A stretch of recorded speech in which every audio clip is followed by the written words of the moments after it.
Gracias, señora presidenta. Señorías, miembros del Gobierno, presidente del Gobierno, vivimos un momento histórico, esto lo hemos dicho muchas veces, pero nunca ha sido tan verdad como hoy. Vivimos la peor epidemia que ha habido en nuestro país en 100 años, una tragedia que está haciendo mucho daño a nuestro país, a las familias, a los trabajadores, a la economía y en que seguirá haciendo mucho daño a nuestro país. Y en una situación así, los representantes públicos, pero también los líderes de las organizaciones sociales, también los líderes de opinión, tenemos una enorme responsabilidad. Tenemos una enorme responsabilidad porque no vivimos en un momento cualquiera. Todos y cada uno de nosotros, dentro de 10 años, dentro de 5 años, vamos a mirar hacia atrás y vamos a tener que evaluar qué hicimos cada uno de nosotros en este difícil trance. Nos preguntaremos seguramente todos y cada uno de nosotros dentro de 10 años, de 5 años. ¿Trabajé para que hubiera menos fallecidos en mi país? ¿Trabajé para que hubiera menos sufrimiento físico, económico, psicológico, vital? ¿Trabajé para vencer a la epidemia en ese momento tan terrible? ¿Trabajé para hacer a mi país más fuerte? Esa responsabilidad enorme por la que nos juzgaremos a nosotros mismos y por la que nos juzgará también la historia, creo que tiene que ser el centro del debate político y social en tiempos del coronavirus.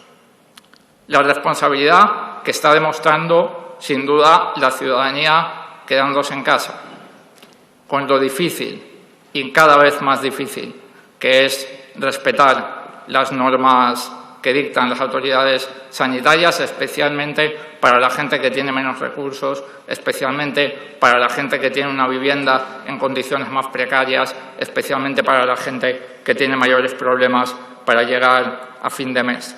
La responsabilidad que está demostrando la ciudadanía, como muestran los datos de movilidad, habiéndose reducido alrededor del 85% en los últimos meses, en las últimas semanas. La responsabilidad de los sanitarios, que se juegan la vida todos los días. La responsabilidad de la gente que permite que podamos poner comida en la mesa, de los cajeros de supermercado, de los reponedores, de los transportistas, de los agricultores.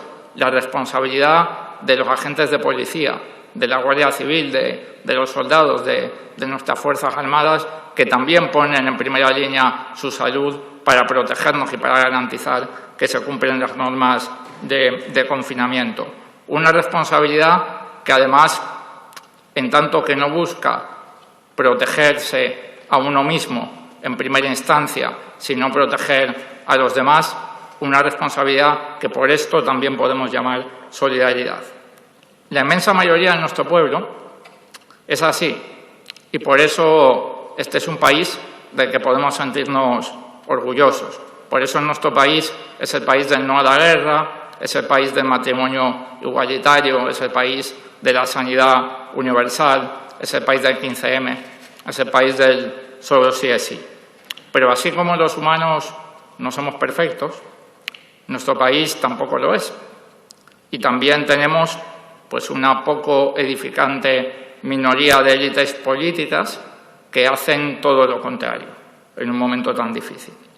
Frente a la responsabilidad, la irresponsabilidad. Frente a la solidaridad, la insolidaridad. Frente a los que luchan contra la epidemia, la miseria política y moral de los que intentan aprovecharse de ella. Y en primer puesto de ese ranking, lo hemos podido ver hace unos minutos, la ultraderecha, que hoy, en uno de los peores momentos para nuestra patria, presenta una resolución para tumbar al Gobierno de España. Por cierto, una resolución bastante ridícula en términos jurídicos. Parece que el señor Abascal no se ha leído el artículo 99 de la Constitución española y propone tumbar al Gobierno de España, formar un ridículo gobierno con 4 ministerios y, según comentaba su portavoz antes de ayer, podría, por ejemplo, presidirlo la señora Rosa Díez. Esto es lo que propone a día de hoy el grupo parlamentario Vox. Y también hemos visto, y lo hemos vuelto a ver en la tribuna, que algo que ya saben todos los españoles, y es que Vox se ha convertido en sinónimo de bulos, que mientras millones de españoles tienen que quedarse en casa sufriendo el confinamiento, mientras cientos de miles de sanitarios se juegan la vida, en lo que se gasta el dinero y el esfuerzo la ultraderecha es en montar campañas de fake news, de mentiras en las redes sociales, con cuentas falsas, con granjas de cuentas falsas, utilizando las tácticas aprendidas de Bolsonaro y de Steve Bannon, para sembrar miedo, para sembrar alarma y para sembrar odio en nuestra sociedad. Utilizar la mentira y el odio, mientras miles de compatriotas están muriendo y millones se están jugando la vida para protegernos, no es defender ninguna posición política. Es ser sencillamente miserable. Se lo pido, por favor, señores de Vox, desde la tribuna. Esta sociedad es hermosa y es decente. Dejen de envenenarla. Hagan como millones de familias y quédense en casa. Déjennos trabajar a los que estamos trabajando para luchar contra la epidemia. Y respecto al Partido Popular, lo grave del asunto es que cuesta últimamente mucho distinguirlos de Vox, señor Pablo Casado. En vez de luchar contra el coronavirus, usted se dedica últimamente a luchar por la hegemonía de la derecha, persiguiendo desesperadamente al señor Abascal. Si este lunes Vox mandaba 52 diputados de todos los territorios de nuestro país a trabajar al Congreso de los Diputados, obligando a los trabajadores de la casa a tener que venir a desinfectar y poniendo en peligro a un montón de personas, antes de ayer, en la Junta de Portavoces, el Partido Popular intentaba desesperadamente perseguir esta estrategia y luchaba a brazo partido para que 45 diputados del Partido Popular pudieran estar aquí hoy. Me alegro de que hayan rectificado en esa persecución puntual de la estrategia de la ultraderecha, señor Pablo Casado. Y no lo estamos viendo solamente en ese gesto que acabo de comentar. A diferencia de lo que hacen la oposición democrática en otros países de nuestro entorno, como ha comentado el presidente del Gobierno, pues aquí vemos al señor Pablo Casado todos los días lanzar ataques al Gobierno de España muy similares a los que lanza el señor Abascal desde ese set de prensa con un montón de pantallas que ha querido fabricar para esta crisis y que se parece demasiado al cuartel general del capitán a posteriori. Se habla mucho de pactos últimamente y se habla de los pactos de la Moncloa. Me gustaría hacer algunos apuntes históricos. Los pactos de la Moncloa empezaron con un acuerdo entre Adolfo Suárez y el Partido Comunista del señor Carrillo. Alianza Popular, el partido fundado por 7 ministros de Franco y en que luego sería uno de los gérmenes del Partido Popular, fue de los últimos partidos en sumarse a los pactos de la Moncloa. Y entre los máximos opositores a esos pactos se encontraba la Iglesia Católica por el avance de la educación pública y el entonces presidente de la COE, que decía de Suárez que era un izquierdista falangista. Hay algunas cosas que nunca cambian en nuestro país. De esos pactos, dicen los historiadores, se crearon las condiciones de posibilidad para la aprobación de la Constitución española. Una Constitución que, cuando hubo que votarla en esta Cámara, varios diputados de Alianza Popular votaron en contra. En estos días en los que la ultraderecha pone el interés particular por delante del interés general, al revés de lo que dice nuestra Constitución española, en estos días el Partido Popular está haciendo lo mismo. Está persiguiendo a la ultraderecha y está poniendo el interés particular por delante del interés general. Si hace 43 años el Partido Popular, el partido antecesor al Partido Popular, no fue todo lo constitucionalista que hoy quieren ser, parece que hoy tampoco están a la altura en su persecución a Vox, en su persecución a la extrema derecha. Señor Casado, hoy, como hace 43 años, ustedes están fuera de la Constitución española. Y hablando de acuerdos para reconstruir nuestro país, creo que no estamos en ese momento, creo que estamos en el momento de luchar contra la epidemia y de proteger a la ciudadanía, pero también creo que cuando lleguemos a ese momento conviene que los acuerdos no se formen tratando de imponer cada fuerza política su programa electoral diseñado, pensado y escrito en una España que no conocía al coronavirus.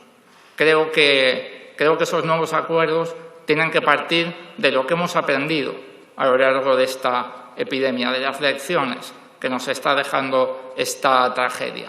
Y creo que las lecciones son claras frente al discurso neoliberal que hemos vuelto a escuchar en boca del señor Casado, que parece que se ha quedado en el año 2008 y está proponiendo exactamente las mismas recetas que destruyeron la economía de nuestro país y causaron un montón de sufrimiento a mucha gente. Frente a eso, hay un consenso social, me atrevería a decir que cada vez más en el conjunto de Europa, que apunta en la dirección contraria, que apunta en la dirección de hacer todo lo contrario que se hizo mal, que se hizo de forma fracasada y cruel en esa época.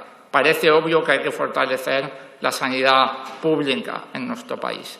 Es sorprendente que el señor Pablo Casado hace unos días no se comprometiera a aumentar la financiación pública si algún día el Partido Popular tiene capacidad de gobierno. Parece sorprendente. Parece evidente que el sistema de cuidados está maltrecho en España. Lo hemos visto con las residencias. Es terrible lo que estamos viendo en las residencias. Es evidente que hay que reformar nuestro sistema de cuidados para dar dignidad a nuestros mayores y a los trabajadores de las residencias. Es evidente que España, que está 8 puntos porcentuales del Producto Interior Bruto por detrás de la media europea de ingresos, tiene que volver a cumplir el artículo 31 de la Constitución española, tener justicia fiscal, porque sin justicia fiscal no puede haber estado del bienestar. Y es evidente que Europa, y se ha dicho aquí también, tiene que hacer todo lo contrario que se hizo en la crisis financiera. Tiene que apostar por la solidaridad y yo espero y confío y sé, señor presidente, porque lo he escuchado de su propia boca, que nuestro país seguirá liderando la posición solidaria en Europa, seguirá peleando por los eurobonos y seguirá trabajando para que la Unión Europea no haga lo que hizo la última vez, para que deje de ser el tiempo de los burócratas prepotentes que dictaron el fin de la política, que obligaron a la Unión Europea a poner la bota en el cuello de los pueblos del sur y, si me permite, que crearon las bases de la extrema derecha que hoy vemos en muchos países. Creo que ha pasado el tiempo de la burocracia prepotente europea, creo que ha llegado el tiempo de la política, creo que ha llegado el tiempo de la solidaridad en Europa y estoy seguro que nuestro Gobierno va a seguir trabajando en esa dirección en las instituciones europeas. Y por último, y voy acabando, respecto de la prórroga del estado de alarma, creo que es evidente que las medidas que se han tomado están funcionando. Creo que en estos últimos días hemos visto datos esperanzadores respecto de la evolución de nuevos infectados detectados y de nuevos fallecidos, y creo que hay que perseverar en las medidas de confinamiento. Por lo tanto, es evidente que nuestro grupo va a apoyar la prórroga del estado de alarma. También quiero manifestar en esta Cámara, como lo hice la última vez, que es también imperativo y que es también fundamental que el Gobierno siga atendiendo, como ha hecho desde el principio, a las recomendaciones de los expertos. Parece que el estado anterior al cierre de la actividad no esencial nos ha permitido aplanar la curva y parece que estas 2 semanas de cierre de la actividad no esencial va a permitir que la curva empiece a bajar.